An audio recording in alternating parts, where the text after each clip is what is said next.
ദൈവത്തിൻ്റെ അതിപരിശുദ്ധമായ നാമമഹത്വം ഉണ്ടാകട്ടെ. ഇന്ന് പ്രഭാതത്തിൽ ജനവുമായി സംസാരിക്കാൻ പരിശുദ്ധാത്മാവിൻ്റെ ഹൃദയത്തിൽ തന്നത് നെഹമ്യാവിൻ്റെ പുസ്തകം 1-ാം അധ്യായം അതിൻ്റെ 4-ാമത്തെ വാക്യമാണ്. അതിങ്ങനെയാണ്: ഈ വർത്തമാനം കേട്ടപ്പോൾ ഞാൻ ഇരുന്ന് കരഞ്ഞു, കുറേ നാൾ ദുഃഖിച്ചു ഉപവസിച്ചും കൊണ്ട് സ്വർഗത്തിലെ ദൈവത്തോട് ഞാൻ പ്രാർത്ഥിച്ചു. പറഞ്ഞതെന്തെന്നാൽ, നെഹമ്യാവിൻ്റെ പുസ്തകം നമ്മൾ തുടക്കം മുതൽ അവസാനം വരെ വായിച്ചാൽ അനേക പ്രാർത്ഥനകൾ കാണുവാനായിട്ട് കഴിയുന്നുണ്ട്. നെഹമ്യാവിൻ്റെ അനേക പ്രാർത്ഥനകൾ. ആദ്യമായി ദൈവജനവുമായി എനിക്ക് സംഭാഷിക്കുവാൻ ഉള്ള ഒരു വാക്ക്, ബൈബിളിൽ വിജയിച്ചവർ ആരൊക്കെയുണ്ടോ അവരെല്ലാം പ്രാർത്ഥനാ മനുഷ്യരായിരുന്നു എന്നത് നമ്മൾ മനസ്സിലാക്കണം. മോശ 25 ലക്ഷം പേരെ ഫറവോന്റെ അടിമത്തത്തിന്റെ കാഠിന്യത്തിൽ നിന്ന് ദൈവത്തിന്റെ ആലോചന പ്രകാരം ദൈവം അവനെ ഉപയോഗിച്ച് അവരെ രക്ഷിച്ച് കൊണ്ടുവരുമ്പോൾ മോശ നേരിട്ട അനേക പ്രതിസന്ധികൾ ദൈവത്തിന്റെ വചനത്തിൽ കാണുവാനായിട്ട് കഴിയുന്നുണ്ട്. അപ്പോഴൊക്കെ മോശ ദൈവത്തോട് പ്രാർത്ഥിച്ചു എന്നതാണ് മോശയുടെ ജീവിതത്തിൽ ആ ജനത്തിന്റെ മധ്യത്തിൽ നായകനായി നിൽക്കുവാൻ തക്കവണ്ണം ഇടയായത്.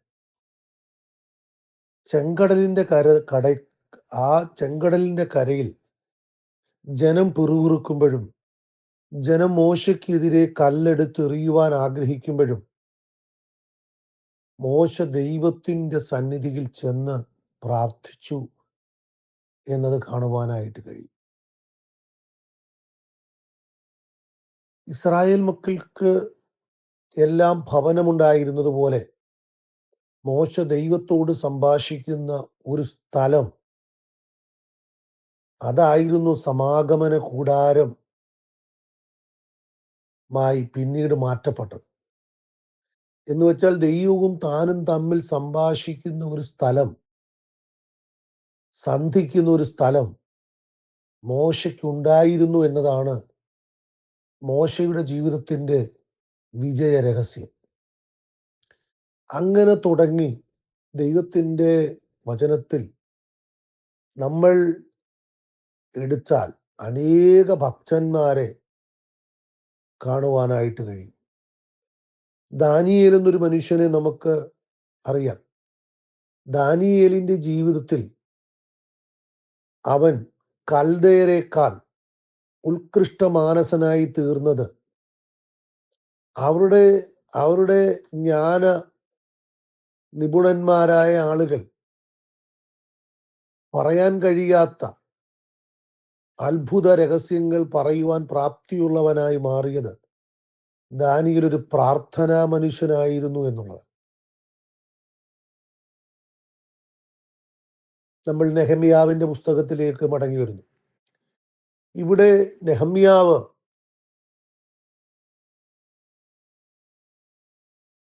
താൻ്റെ പിതാക്കന്മാരുടെ, അല്ലെങ്കിൽ യെരൂശലേം എന്ന സ്ഥലം, അവിടുത്തെ ഒരാലയം ഏതൊരു യഹൂദന്റെയും വൈകാരിക തലമാണ്. തൻ്റെ അടുക്കലേക്ക് താൻ പേർഷ്യൻ രാജധാനിയിലെ പാനപാത്രവാഹനായി സേവനമനുഷ്ഠിക്കുന്ന കാലത്താണ് ഇത് സംഭവിക്കുന്നത് എന്നതും നമുക്കറിയണം. തൻ്റെ അടുക്കിലേക്ക് വന്ന ഒരു കൂട്ടം ജനം യെരൂശലേമിൽ താമസിക്കുന്നവരുടെ വേദന പങ്കുവച്ചു. ആ വേദന എന്നുള്ളത് യെരൂശലേമിൽ താമസിക്കുന്നവർക്ക് വീടില്ല എന്നുള്ള വേദനയല്ല. യെരൂശലേമിൽ താമസിക്കുവാനായി മടങ്ങിച്ചെന്നവർക്ക് വസ്തുക്കൾ തിരിച്ചു കിട്ടിയില്ല എന്നുള്ള വേദനയല്ല. അവിടെ യിരെമ്യാവ് പ്രവചിച്ചതുപോലെ, യെശയ്യാ പ്രവചിച്ചതുപോലെ അവിടെ വിവാഹ ഗീതങ്ങൾ നടക്കാതെയോ, വൃദ്ധന്മാർ ഹല്ലേലൂയ സ്തോത്രം വടികുത്തി നടക്കുന്ന ദീർഘായുസ് കിട്ടാത്തതയോ, അല്ലെങ്കിൽ ഇന്നലകളിലെ ഫലഭൂയിഷ്ഠമായ ആ സ്ഥലം ഇന്ന് ശൂന്യതയുടെ അവസ്ഥയായതോ ഒന്നുമല്ല അവരുടെ വേദന. അവരുടെ വേദന എന്നുള്ളത് അവരാരാധിക്കുന്ന ദൈവത്തിന്റെ ആലയവും ഹല്ലേലൂയ അവിടുത്തെ ആരാധനയും അതിന് ചുറ്റുമുള്ള മതിലുണ്ടായ തീ വെച്ച് ചുട്ടുകിടക്കുന്ന കാഴ്ചകളൊക്കെയാണ് അവരെ വേദനിപ്പിക്കുന്നത്. ദൈവമക്കളെ, ഒരു ഭക്തന്റെ വേദന എന്നുള്ളത് എപ്പോഴും ഭൗതിക തലത്തിലായിരിക്കയില്ല, ആത്മീയ തലത്തിലായി. ഒരു മനുഷ്യന്റെ ജീവിതത്തിൽ എന്തെല്ലാം ഉണ്ടെങ്കിലും അവന് ദൈവവുമായി ബന്ധമില്ലെങ്കിൽ അതൊക്കെ ശൂന്യത ആണെന്നുള്ള തിരിച്ചറിവ് നമുക്കുണ്ടാകുന്നത് നല്ലതാണ്. Price the Lord. ഹല്ലേലൂയ. ആരാധനയും ആലയവുമാണ് ഒരു ഭക്തന്റെ ജീവിതത്തിന്റെ അനുഗ്രഹവും നന്മയും എന്നുള്ള തിരിച്ചറിവ് ആ ജനത്തിനുണ്ടായിരുന്നു എന്നതാണ് ഈ പ്രഭാതത്തിൽ ഞാൻ ഈ വചനവുമായി നിങ്ങളുടെ മുമ്പിൽ നിൽക്കുമ്പോൾ എനിക്ക് പറയുവാനുള്ളത്. Praise the Lord. Hallelujah. Hallelujah. തന്റെ അടുക്കലേക്ക് വന്ന ആളുകളോട് നെഹമ്യാവിന് ചോദിക്കാനുള്ള ചോദ്യം അവരുടെ ആത്മീയ നിലവാരം എങ്ങനെ ഇരിക്കുന്നുവെന്ന്. അവരുടെ ഹല്ലേലൂയ സ്തോത്രം നാം ആരാധിക്കുന്ന ദേവാലയവും അവിടുത്തെ ആരാധനയും ആ ഹല്ലേലൂയ ആരാലയത്തിന്റെ ചുറ്റുമതിലും അവിടുത്തെ ഹല്ലേലൂയ സ്തോത്രം ഒക്കെ എങ്ങനെ ഇരിക്കുന്നുവെന്ന് ചോദിച്ചപ്പോൾ പറയുകയാണ്, ഹല്ലേലൂയ, ആലയത്തിന്റെ ചുറ്റുമതിൽ തീ വെച്ചു കിടക്കുന്നതാണ്. Price the Lord. ഹല്ലേലൂയ. ഞങ്ങളുടെ ജീവിതത്തിൽ കഷ്ടവും അപമാനവും. അപ്പൊ ഞങ്ങൾ അപമാനത്തിലിരിക്കുന്നത്, ഞങ്ങൾ മഹാകഷ്ടത്തിലിരിക്കുന്നതിന്റെ കാരണം പ്രൈസ് ദി ലോർഡ് ആലയത്തിന്റെ ശൂന്യതയും ആലയത്തിന്റെ പ്രൈസ് ദി ലോർഡ് ഹല്ലേലൂയ മതിലുകളുടെ ഇടിവുമാണെന്നുള്ള ബോധ്യം വന്നു പറയുന്നവർക്കും കേൾക്കുന്ന നെഹമ്യാവിനും ഒരുപോലെയുണ്ട്. Praise the Lord. ഇന്ന് പകൽക്കാലം ആത്മീയ തകർച്ചയാണ് നമ്മുടെ അപമാനവും ഹല്ലേലൂയ നമ്മുടെ കഷ്ടതയും എന്നുള്ളൊരു തിരിച്ചറിവ് നമുക്കുണ്ടാകണം. ഹല്ലേലൂയ. ഹല്ലേലൂയ. അതിന് ചെയ്യേണ്ട റെമഡി, അതിന് ചെയ്യേണ്ട പരിഹാരം നെഹമ്യാവോട് ചെയ്യുന്നു. എന്താ നെഹമ്യാവ് ചെയ്ത് നമുക്കറിയാം. നെഹമ്യാവ് നമ്മുടെ ചിന്താവിഷയമായ വാക്യത്തിൽ അതാണല്ലോ. അവൻ ഉപവസിച്ചു, പ്രാർത്ഥിച്ചു. എന്താ അവൻ ഉപവസിക്കാനും പ്രാർത്ഥിക്കാനും കാരണം? Price the Lord. ആ ആത്മീയ അപജയം, ആത്മീയ പരാജയം, ജീവിതത്തിൽ അപമാനവും മഹാകഷ്ടവും എന്നുള്ള ബോധ്യം price the Lord hallelujah hallelujah തന്നെ ഭരിച്ചപ്പോൾ അത് മാറേണ്ടതിന് പ്രാർത്ഥിച്ചു. ഇനി നെഹമ്യാവിന്റെ ആ പ്രാർത്ഥന താഴോട്ടുണ്ട്. നിങ്ങൾക്ക് സമയമുള്ളപ്പോൾ അത് വായിക്കുക. ഞാൻ ഒന്ന് രണ്ട് വാക്കുകളിൽ അത് ക്രോഡീകരിക്കാം. അവൻ ദൈവത്തിന്റെ മുമ്പിൽ ചെന്ന് ദയയ്ക്കായി അപേക്ഷിക്കുക. ദൈവം ദയുള്ളവനെന്നുള്ള ബോധ്യമുണ്ടായിരുന്നത് കൊണ്ട് തൻ്റെ തെറ്റുകളെ ഏറ്റുപറഞ്ഞ് ദയയ്ക്കായി അപേക്ഷിക്കുന്നു. 2, ദൈവത്തിൻ്റെ കരം അനുകൂലമാകുവാൻ അപേക്ഷിക്കുന്നു. എൻ്റെ പ്രാർത്ഥനയുടെ 2 മേഖലയാണ് ഞാൻ പറഞ്ഞത്. 1, ദൈവം തങ്ങളോട് ദയ കാണിക്കണം. ദൈവത്തിൻ്റെ കൈ അനുകൂലമാകണം. Hallelujah, praise the Lord. ദൈവമക്കളെ, ആ പ്രാർത്ഥനയുടെ മറുപടി താഴെ കിടപ്പുണ്ട്. സ്തോത്രം. രാജാവിന് നെഹമ്യാവിനോട് ദയ തോന്നി നെഹമ്യാവിനെ ആ മതിൽ പണിയുവാൻ അവനെ അവധി കൊടുത്ത് യെരൂശലേമിലെ അധികാരം കൊടുത്ത് ഒരു ഗവർണറായ പോസ്റ്റ് കൊടുത്ത് അയച്ചു എന്ന്. രാജാവിന് ദയ തോന്നാൻ കാരണം ദൈവത്തിന് ദയ തോന്നി എന്നുള്ളത്.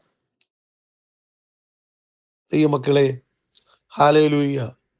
ദൈവത്തിന് ദയ തോന്നുമ്പോൾ മനുഷ്യർക്ക് നമ്മോട് ദയ തോന്നും. 2, രാജാവിന്, ഹല്ലേലൂയ സ്തോത്രം, ദൈവത്തിന്റെ കൈ അനുകൂലമായതുകൊണ്ട് താൻ ഏറ്റെടുത്ത, താൻ ആഗ്രഹിച്ച ആ മതിലിന്റെ പണി 52 ദിവസം കൊണ്ട് തീർത്തു എന്ന് മാത്രമല്ല, അവിടെ ഉണ്ടായിരുന്ന സകല പ്രതികൂലവും അതിജീവിക്കുവാനിടയായി തീർന്നു. ഇന്ന് ഈ വചനത്തിൽ നിന്ന് പറയുവാൻ ആഗ്രഹിക്കുന്ന 2 ചിന്തകൾ.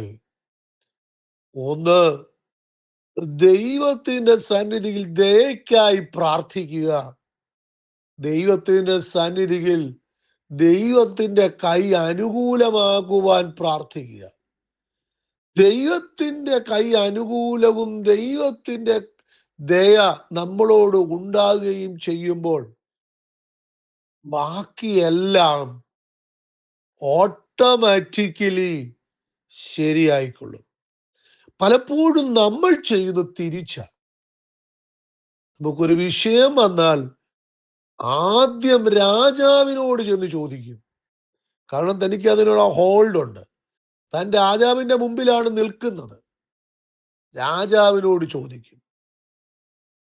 മാത്രമല്ല, ആ പണിക്ക് പ്രതികൂലമായി നിൽക്കുന്ന ആളുകളെ വിളിച്ചുകൂട്ടി ഒരു കോംപ്രമൈസ് ഒക്കെ എത്തി അവരെ ആദ്യം സെറ്റ് ചെയ്യുവാൻ വേണ്ടി സമ്മാനമൊക്കെ കൊടുത്ത് സെറ്റ് ചെയ്യാൻ നോക്കും. എന്ന് വെച്ചാൽ അതിന്റെ അർത്ഥം ഞാൻ പറയാം. Price the Lord. ദൈവത്തിന്റെ മുമ്പാകെ കൊണ്ടുപോയി ദയയ്ക്കായി ദൈവത്തിന്റെ കൈ അനുകൂലമാകുവാൻ പ്രാർത്ഥിക്കുകയോ ഉപവസിക്കുകയോ ചെയ്യുന്നതിന് പകരം മാനുഷികമായ കരം അനുകൂലമാകാൻ അവരെ പ്രീതിപ്പെടുത്തുവാൻ ചെല്ലും. അതുകൊണ്ട് പലപ്പോഴും നമ്മൾ പരാജിതരാകും. നെഹമ്യാവ് ചെയ്തത് ദൈവത്തിന്റെ ദയയ്ക്കായി ദൈവത്തിന്റെ കൈ അനുകൂലമാകുവാൻ ആഗ്രഹിച്ചു. നമുക്കും അങ്ങനെ ആകാം ദൈവമക്കളെ. Price the Lord. ഹല്ലേലൂയ.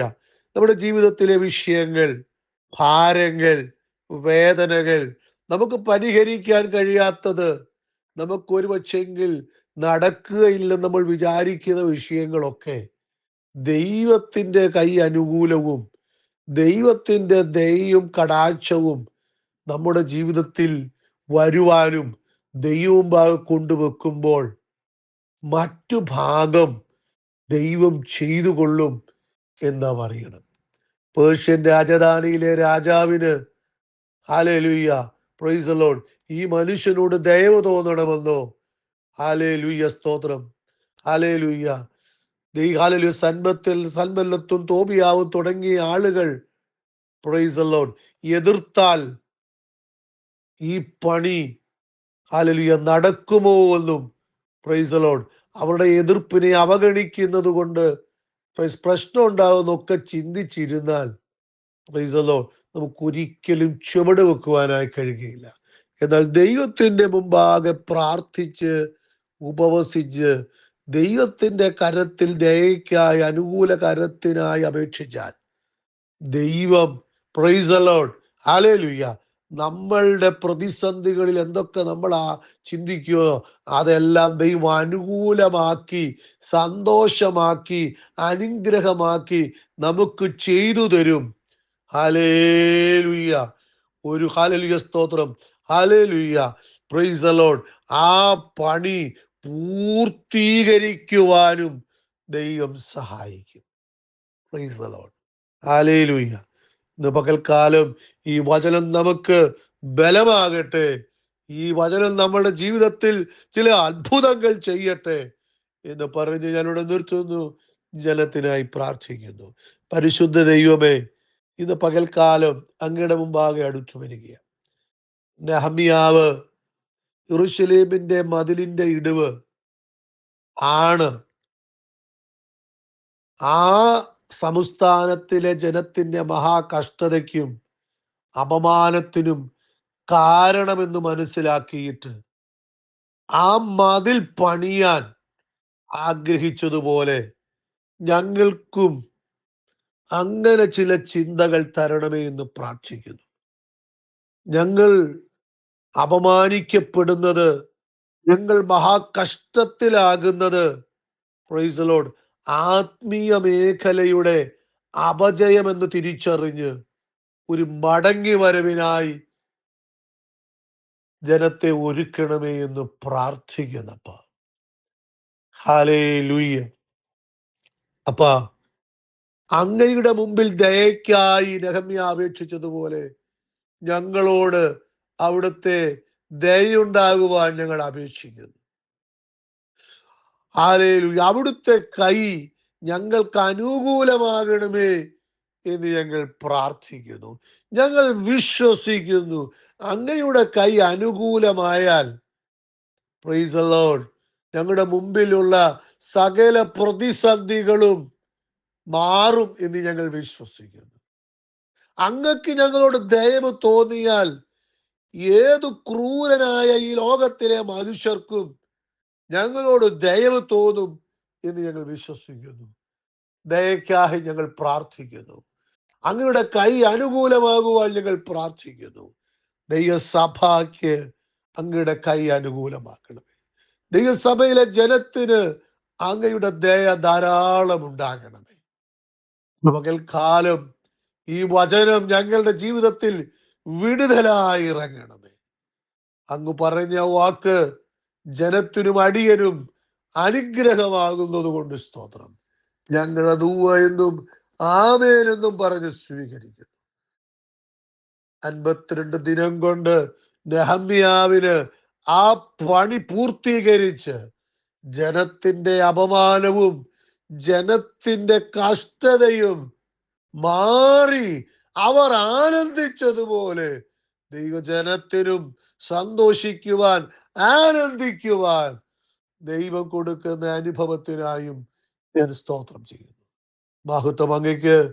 ഞങ്ങൾക്കായി ജീവിതക്ക് സുവേശ്വര ധന്യമുള്ള നാമത്തിൽ പ്രാർത്ഥന ദയവായി ശ്രമിക്കണേ. സ്വർഗീയ നല്ല പിതാവേ, അനുഗ്രഹീതമായൊരു ദിനം ദൈവജനത്തിന് തരട്ടെ. Have A blessed day. God bless you.